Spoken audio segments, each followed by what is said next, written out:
emergency procedure, quick.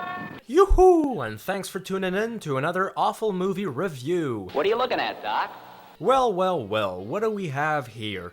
We're doing another David L. Hewitt movie this week, the talented director who brought us The Girls from Thunderstrip. I'm reviewing another of his dumpster fires. Straight from the frying pan into the fire.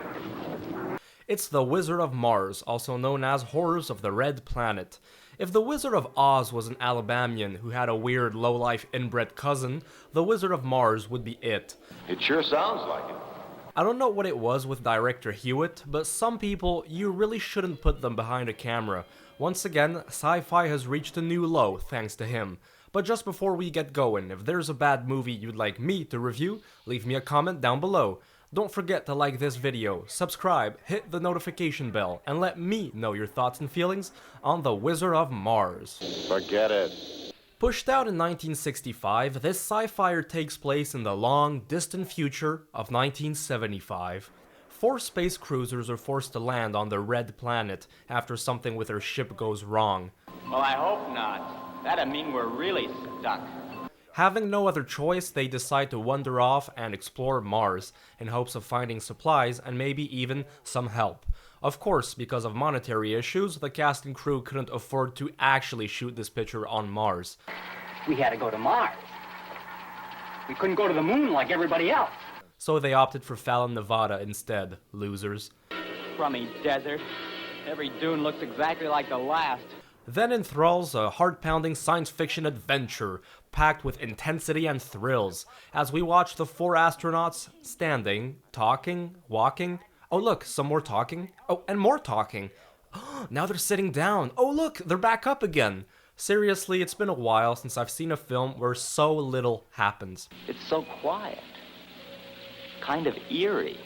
It makes me wonder if the makers even had a script in hand, or if they just improvised as they were shooting, because trying to find some excitement here is like picking off tiny pieces of meat off a dry bone. This is really a nothing burger. Mayday! Mayday!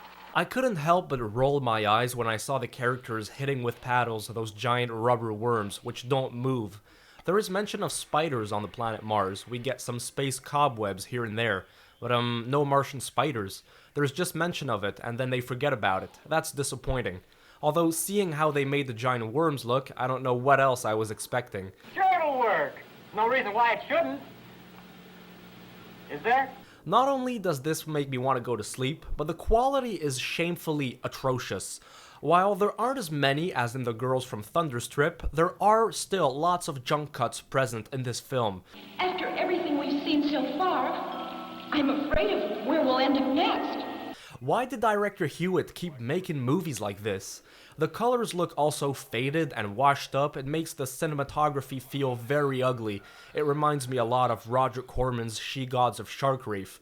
And when it comes to the acting, phew, where do I even begin? We've got about a 90-hour supply in our suit tanks. 90 hours? That's less than 4 days. Our beloved astronauts then find a yellow brick road, yes, you heard me right, and follow it until they find the ruins of an ancient Martian civilization. That's when John Carradine appears, because yes, he once again disgraces himself by appearing in another awful movie. I see perplexity among you. Like, come on, I know he had to raise money for his theater, but still, couldn't he have found better movies to appear in? He pops out on the screen as a projection of a head, which is supposed to represent the collective thoughts of all the Martians. Carradine goes on this long monologue explaining how the alien civilization succumbed to its end.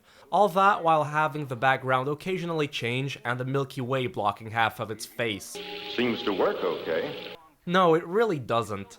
I think it's obvious that the filmmakers milked Carradine for every single drop they could. They were like, alright, well, we don't really know what to do with him, but we'll find a way to squeeze the guy in there and capitalize off his name and presence to sell the movie, which is not just pathetic, but also downright disrespectful at this point. Oh, no. Overall, The Wizard of Mars is an atrocious attempt at retelling the classic story with a science fiction spin to it. The film is pure boredom from start to finish, and it's one of the worst genre films I've seen in a while. Even when it comes to crappy movies that Carradine has made, this is one of the worst, which is why I'm giving it a big fat, what an awful movie.